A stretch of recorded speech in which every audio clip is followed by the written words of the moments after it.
Hello, आता आपण बघूया लग्नानंतर होईलच प्रेम याचा एपिसोड रिव्ह्यू. कालच्या भागात आपण बघितलं की रम्या जीवाला अडवत असते पार्थकडे जाण्यासाठी. तेव्हा रम्या जीवाला बोलत असते की एक वेळ पार्थ तुला या सगळ्यासाठी माफ करेल, पण या घरातलं तुला कधीच कोणी माफ करणार नाही. तेव्हा जीवा बोलतो, बाद झालं रम्या, काय बोलतेस तू? आणि हे बघ, तू यामध्ये मुळात पडू नकोस. आमचं बघून घेऊ आम्ही काय करायचं ते. तेव्हा जीवा जायला लागतो.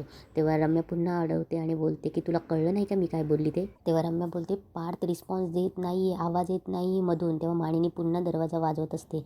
तेव्हा जीवा जायला लागतो. तेव्हा रम्या बोलते की तुला कळत नाही का, मूर्ख आहेस का तू जरा? तेव्हा जीवा चिडतो, रम्या.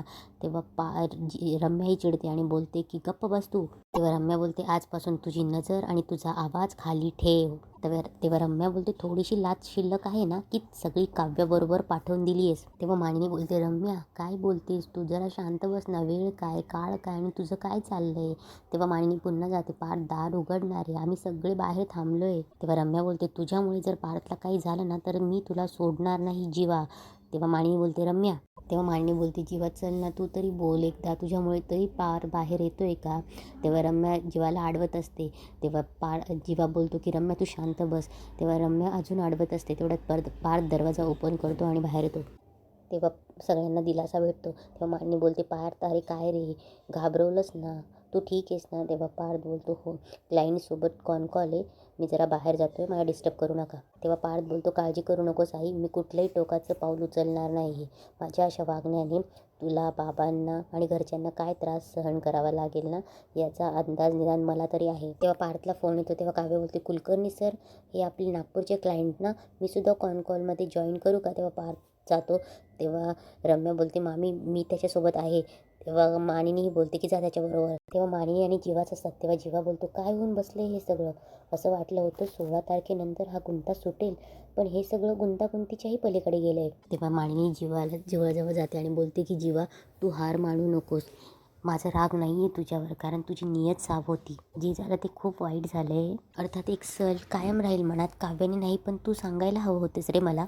तेव्हा मानिनी बोलते, का नाही सांगितलंस रे मला? तेव्हा जीवा बोलतो की आई अगं, मला तुझा राग मान्य आहे. तू आणि बाबा हवं तर माझ्याशी आबोला धरा, तू मला मार झोड उपाशी ठेव, माझ्याशी बोलू नको हवं तर, पण आत्ता नाही, हे सगळं नीट होईल आई. मला ना आत्ता नंदिनीला आणायला जायचं आहे. तेव्हा जीवा निघायला लागतो. तेव्हा मानिनी बोलते, जीवा थांब, अरे नंदिनीला आत्ता नाही जीवा, ऐक मला मान्य आहे, पण हे बघ नंदिनीसाठी हे सगळं खूप अवघड आहे. नंदिनीला थोडा वेळ दे जीवा. तेव्हा जीवा थोडा हसतो. तेव्हा जीवा बोलतो की अगं आई, नंदिनीसुद्धा मला मिस करते. तुला आठवतं की बघ हे घड्याळ, ते नाही का आमचं ट्विनिंग वॉच जे नंदिनीने मला गिफ्ट केलं होतं, ते वाजलं अगं, याचा अर्थ तीही मला मिस करते, तिने मला मेसेज दिला आहे. तेव्हा मांडणी बोलते की तुला नक्की असं वाटतंय की हे असं ते बीप का काय ते झालं आहे का? तेव्हा जीवा बोलतो, आई अगं आई, हे बघ मी तुला सांगतो हो आई, आमचं ठरलं होतं ना की दोघांपैकी कोणी एकमेकांना मिस करत असेल तर हे घड्याळाचं बटन दाबलं की बीप वाजतं, आणि मग आता बीप वाजले तर मग ती मला मिस करते ना, मला जायला हवं ना. तेव्हा मानिनी बोलते, 1 मिनिट थांबशील का? तेव्हा मानिनी बोलते, तिला फोन करून सांग, असं डायरेक्ट नको जाऊ. तेव्हा जीवा बोलतो, हां, ती बिचारी माझं वाट बघत असली असेल, तिला मी फोन करतो आणि मग सांगतो की येतोय म्हणून मी तुला घ्यायला. तेव्हा जीवा मानिनीसमोरच फोन लावतो. आणि काव्य नंदिनीला समजवत असते. नंदिनी उठणार तेवढ्यात पसारेवाला म्हणून नंदिनीच्या मोबाईलवर फोन येतो.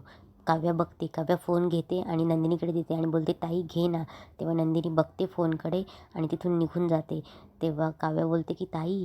तेव्हा पटकन आरुषी फोन हातातनं घेते. आरुषी फोन उचलते. तेव्हा जीवा बोलतो, हे बघ नंदिनी, तू काळजी नको करूस. हे बघ मला माहिती, मला तुझा मेसेज मिळाला आहे, मी तुला आत्ताच्या आत्ता घ्यायला येतो लगेच. तेव्हा आरुषी बोलते की जीजू 1 मिनिट हां. धनंजय तिथून निघून जातो. तेव्हा आरुषी बोलते की जीजू चुकून ते बटन दाबलं गेलं. तेव्हा जीवा बोलतो, चुकून दाबलं गेलं? खरंच चुकून दाबलं गेलं का? तेव्हा आरुषी बोलते, काव्याकडून ताईचं घड्याळाचं बटन चुकून दाबलं गेलं. तेव्हा जीवा बोलतो की आरुषी ऐक ना, ती आहे का तिकडे? जीवाला खूप भरून येत असतं, माणीला त्याच्याकडे बघून भरून येत असतं. तेव्हा जीवा बोलतो की आहे का ती? एकदा दे ना, मला मगाशी भात झाला आणि म्हणून ते, आणि मेसेजही मिळाला अगं मला, तिला एकदा जीवाशी हाक मारायला लाव ना. तेव्हा माणिनी त्याच्याकडनं फोन घेते आणि बोलते की 1 मिनिट जीवा, 1 मिनिट. तेव्हा माणिनी फोनवर बोलते आरुषी. माणिनी बोलते, तू ताईची काळजी घे हं, जीवा नंतर फोन करेल तुला, ओके बाय करून फोन ठेवून देते. तेव्हा जीवा इकडे खचून जातो, खाली बसतो आणि माणीला रडत रडत बोलत असतो की चुकून झालं, चुकून. नंदिनी मला माफ करेल ना? हे सगळं काय होऊन बसलं आहे? ती मला फोन करेल ना? तेव्हा जीवा जोरजोरात रडायला लागतो माणीला मिठी मारून. तेव्हा माणी बोलते की तू काळजी नको करूस रे बाळा, तू फक्त धीर धर, तू हार मानू नकोस, मी आहे ना तुझ्याबरोबर. तेव्हा माणिनी बोलते एक लक्षात ठेव, जे तुझं आहे ना ते तुझ्यापाशी नक्की येईल, नक्की येईल. तेव्हा जीवा बोलतो हो आई, आणि जे माझं आहे ना ते माझ्यापाशी नाही आलं ना तर मी त्याला माझ्याकडे वळवेन. इकडे नंदिनी तिच्या खोलीत असते. तिचे बाबा तिची बॅग घेऊन येतात. तेव्हा ते तिच्याकडे जातात आणि बोलतात की काव्या नाही, तेव्हा ते बोलतात की नंदिनी बाळा, त्यावेळेसच देशमुखांचं स्थळ नाकारलं असतं तर माझ्या मुलीवर ही वेळ नसती आली. मला वाटलं होतं ती वसुंधरा माझ्या मुलीच्या संसाराला नजर लावेल, पण इथे तिचीच मोठी बहिणीने तिच्या संसाराला नजर लावली. मी तू एक वेळ माफ करशील, पण मी काव्याला कधीच माफ करणार नाही. तेव्हा नंदिनी बोलते बाबा, आई कधी येणार आहे? तेव्हा धनंजय बोलतो की फोन करतो मी, तिची आज परतीची फ्लाईट आहे, मी शारदाशी बोलेल. हे सगळं कळल्यानंतर माझ्यासारखीच तिची अवस्था होईल. तीसुद्धा काव्याची खरडपट्टी काढेल, तिला जाणीव करून देईल की काव्याने खूप मोठी चूक केली आहे. तेव्हा धनंजय बोलतो की मी शारदाला सांगेल की नंदिनीच्या मागे लागू नको म्हणून. तेव्हा नंदिनीला थोडं समजत नसतं. तेव्हा नंदिनी बोलते माझ्या मागे म्हणजे? तेव्हा तिचे बाबा बोलतात की दुसरं लग्न करण्यासाठी. तेव्हा नंदिनी शांतच बसते.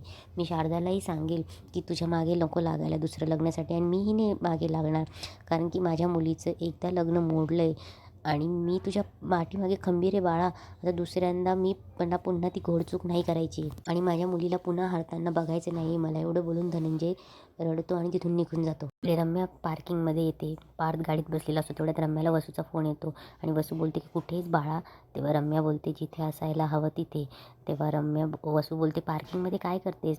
तेव्हा रम्या तिला सांगत असते की आपल्या प्लॅनमुळे या चौघांची जी अवस्था आली ना, आता मी ते खांदा लिहायला आली आहे. तेव्हा वसू बोलते की रम्या, तेव्हा रम्या तिला सांगत असते की मी पार्थजवळ आली आणि आता पार्थला मी आपलंसं करण्याचा प्रयत्न करेल. तेव्हा वसू बोलते की काय गं, तू खूप खचला असेल ना? तेव्हा रम्या बोलते की वाटत होतं, पण इतकं तसं काही वाटत नाही, त्याने लगेच कामाचा कॉल आहे तर आला तो इकडे. तेव्हा वसू बोलते की अगं मग आता बायकोचा हात हातात धरता येणार नाही तर मग कामाचाच हात हातात धरेल ना. आता तो पाहिजे तितकं काम करेल आणि ह्या गोष्टी विसरण्याचा प्रयत्न करेल.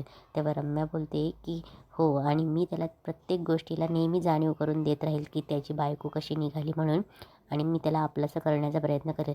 तेव्हा असं तिला सांगत असते की रम्या जरा जपून आतताईपणा करायला जाऊ नकोस. पार्थची कंडिशन आहे ना ती जरा वल्नरेबल आहे, त्यामुळे एकतर गोष्टी आपल्या हातात येतील, एकतर हाताच्या बाहेर जाऊन बसतील. तेव्हा वसू तिला समजवत असते की बोलताना अतिशय नम्रपणे आणि असे शब्द वापरणार ते काव्याने दिलेल्या जखमांवर मलम ठरलं पाहिजे, मीठ नाही. तेव्हा रम्या बोलते तू बघच आहे, पेशंटला जशी पेनकिलरची सवय लागते ना तशी पार्थला मी माझी सवय लावणार आहे. तेव्हा त्या दोघी फोन ठेवतात. तेव्हा रम्या गाडीत येऊन बसते आणि बोलते की पार्थ, जे असं आतल्या आत कुडत नको जाऊ रे, जे काही असेल ना ते माझ्याशी बोल, तुला जे हवं आहे ते माझ्याशी बोल. तेवढ्यात पार्थ तिच्याशी बोलतो की रम्या तुझं अजूनही माझ्यावर प्रेम आहे. धनंजय हॉलमध्ये येतो. तेव्हा काव्या बोलते बाबा बाबा ऐका ना बाबा, माझ्याशी बोला तरी. तेव्हा धनंजयची चवळ चिडतो की कोण लागतो मी तुझा? कोणीही लागत नाही मी तुझा. मला तू बाप म्हणून आवाजही देऊ नकोस. तेव्हा आरुषी बोलते की बाबा अहो तुम्ही तरी समजून घ्या ना, तुम्हाला काही कळतं आहे का? काव्याताईची हालत कशी आहे? अहो तुम्हीच तर तिला लग्न करायला लावलं होतं ना. मला तुम्हाला गिल्ट नाही द्यायचं आहे, पण तुम्ही सतत बोलून तिला गिल्ट नका द्यायला लावू. तेव्हा धनंजय बोलतो की तुला कळतं आहे का, तू एक शब्दही बोलू नकोस, तुझ्या या काव्यताईमुळेच पार्थ आणि नंदिनीची ही हालत आहे. तिकडे पार्टीमध्ये विक्रम आणि मानिनीला खाली पाहायला लागलं. तेव्हा धनंजय बोलतो तू आणि जीवा गुन्हेगार आहात, कळतंय का तुला? तेव्हा काव्या बोलते सांगा ना बाबा काय गुन्हा केला?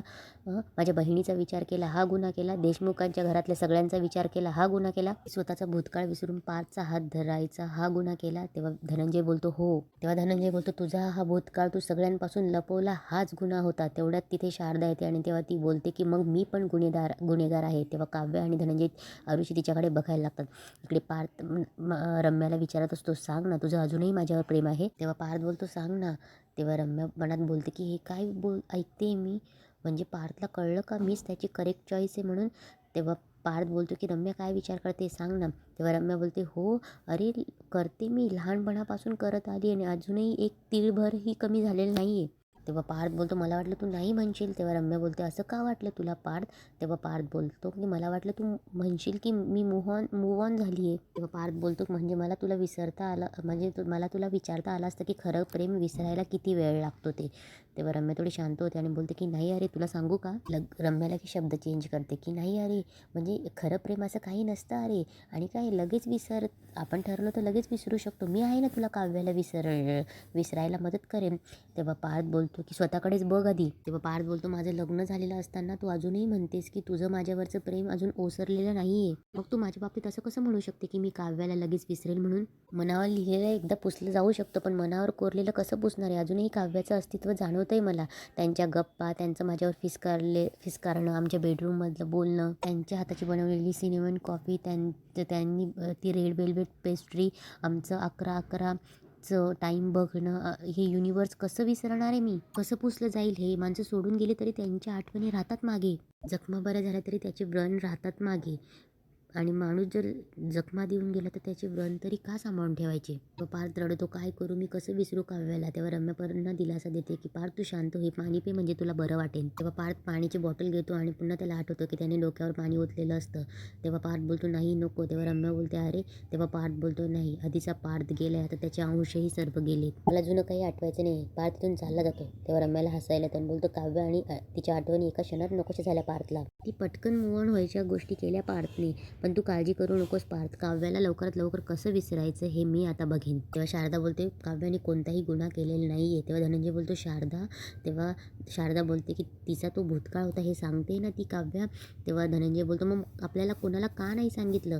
तेव्हा शारदा बोलते मला सांगितला होता तिने. तिचं आणि जेव्हाचं एकमेकांवर प्रेम होतं हे लग्नानंतर सांगितलं होतं तिने मला. तेव्हा धनंजय बोलतो की काय. तेव्हा नंदिनी बोलते की आई. आणि इथेच आजचा एपिसोड संपतो.